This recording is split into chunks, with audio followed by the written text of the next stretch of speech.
Siapa ini namanya? Azil. Ces dulu dong. Ore. Mari kita baca. Ini apa namanya? Buku. Buku apa? Buka Alkitab. Alkitab. Mari kita baca. Cerita mengenai Musa. Musa.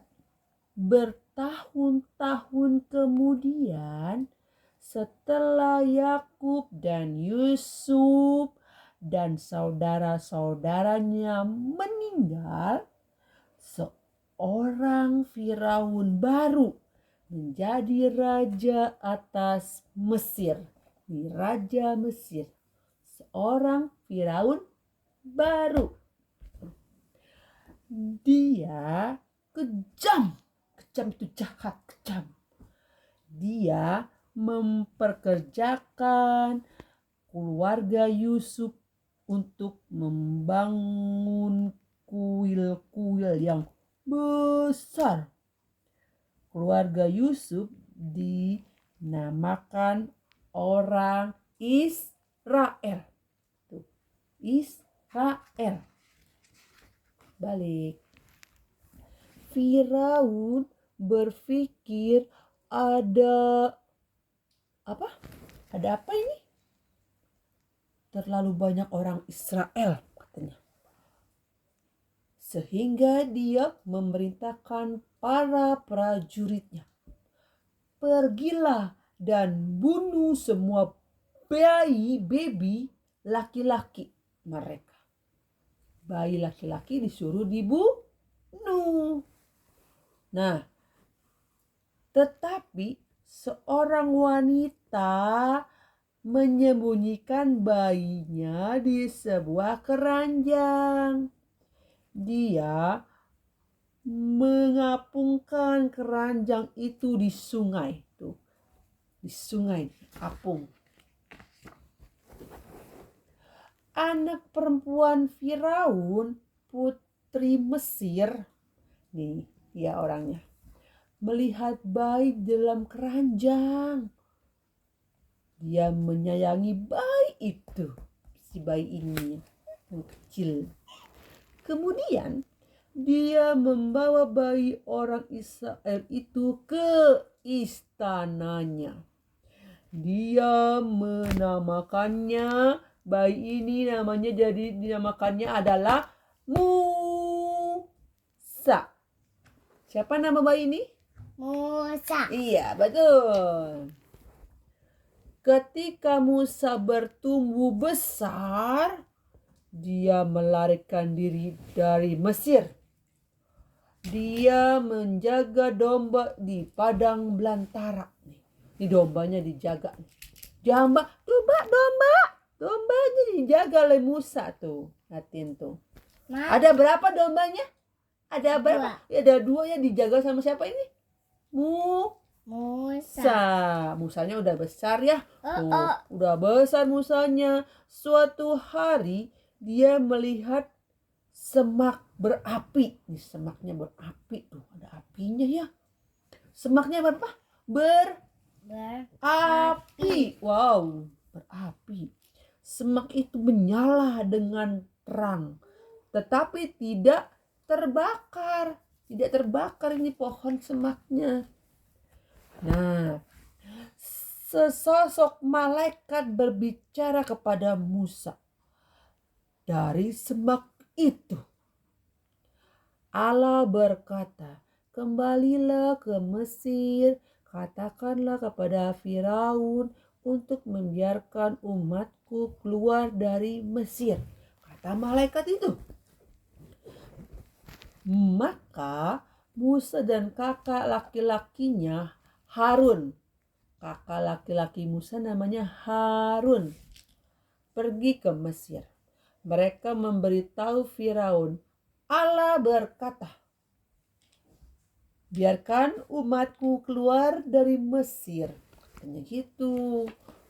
Ini siapa nih? Kakaknya Musa, Harun. Nah, tetapi Firaun berkata, aku tidak mengenal Allahmu, dan aku tidak akan membiarkan bangsamu keluar Maka Allah membuat hal-hal yang mengerikan terjadi di Mesir. Katak melompat di mana-mana. Tuh, kataknya banyak. Di Mesir banyak Ada katak. biru. Hijau kataknya. Habis katak apa? Nyamuk menggigit setiap orang Mesir. Lihat, terbang di mana-mana nyamuknya. Ternak menjadi sakit dan mati. Air menjadi merah seperti darah. Tuh, airnya merah seperti darah. Tuh, nyamuknya banyak ya. Ya, banyak nyamuk ya. Banyak gak? Banyak. Terus habis nyamuk apalagi? Air menjadi darah. Terus apalagi? Kulit orang-orang terkena barah. Hujan es turun Lihat. dari langit. Belalang memakan habis dedaunan. Kasihan nih. Tanah Mesir gelap gulita. Dan anak sulung orang-orang Mesir itu mati. Anak sulungnya. Akhirnya setelah semua hal yang mengerikan ini terjadi, Firaun berkata, "Pergilah," katanya gitu, suruh pergi.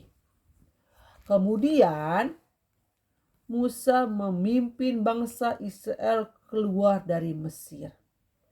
Di siang hari, sebuah tiang awan berjalan di depan tiang awan supaya nggak kepanasan. Dan di malam hari, sebuah tiang api memimpin mereka. Tuh, tiang api. Jadi mereka jalan nggak gelap, ada tiang api. Kemudian Firaun berubah pikiran. Dia menginginkan bangsa Israel kembali, sehingga dia mengirim prajurit-prajuritnya untuk mengejar mereka. Ini prajurit Firaun ngejar orang Israel dan Musa. Kejar tuh pakai keledainya. Laut Merah berada di depan. Orang-orang Mesir berada di belakang. Orang-orang Israel terperangkap. Mereka gemetar, ketakutan. Ini ada air nih, Laut Merah, ya kan? Terus di belakangnya ada orang Mesir ngejar. Bingung kan mau ngapain. Akhirnya Allah memberitahu Musa untuk mengulurkan tongkatnya. Dan Allah membelah air itu. Wow, dibelah airnya. Hebat ya, dia bisa terbelah. Semua orang Israel berbaris menyeberang di tanah kering. Tuh, tanah kering. Ini air sisi kanannya ya, tapi yang kering dia bisa jalan. Tuh, bisa jalan ya kan? Tetapi kemudian air berbalik kembali. Orang-orang Israel berhasil lolos dari para prajurit Mesir nih, prajurit Mesirnya berhasil lolos. Ayo. Oke. Bangsa Israel menghabiskan bertahun-tahun hidup di padang gurun. Setiap pagi Allah mengirimkan mereka makanan istimewa yang dinamakan namanya adalah mana. Untuk dipungut,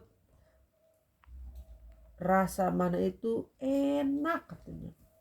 Dan setiap malam Allah mengirimkan burung puyuh. Burung puyuh untuk dimakan dan untuk dimasak dan dimakan burung puyuhnya. Asik. Ada mana, ada burung puyuh buat makannya. Ini dia. Akhirnya Musa turun dari gunung. Dia membawa 2 buah batu dengan perintah-perintah yang baik dari Allah tertulis di atasnya. Ada 2 batu.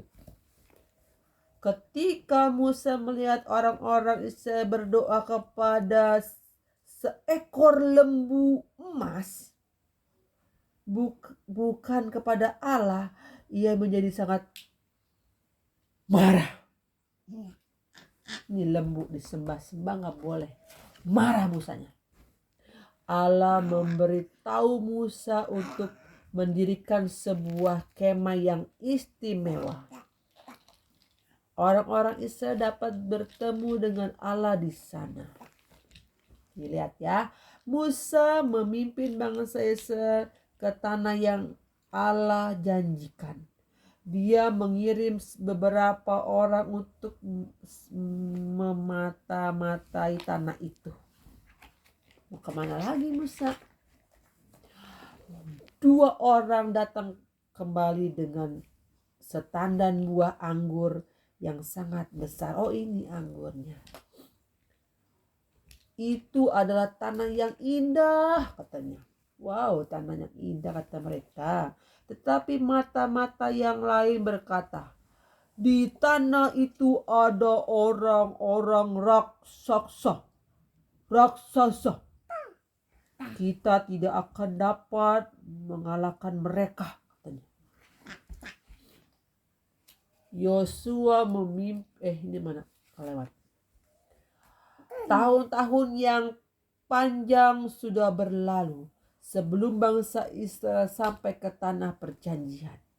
Musa sudah sangat tua dan mati. Musanya selesai deh mati. Oh iya. Nanti lagi ya berikutnya ceritanya. Oke. Mana Jiannya? Nah, dadah. Dadah.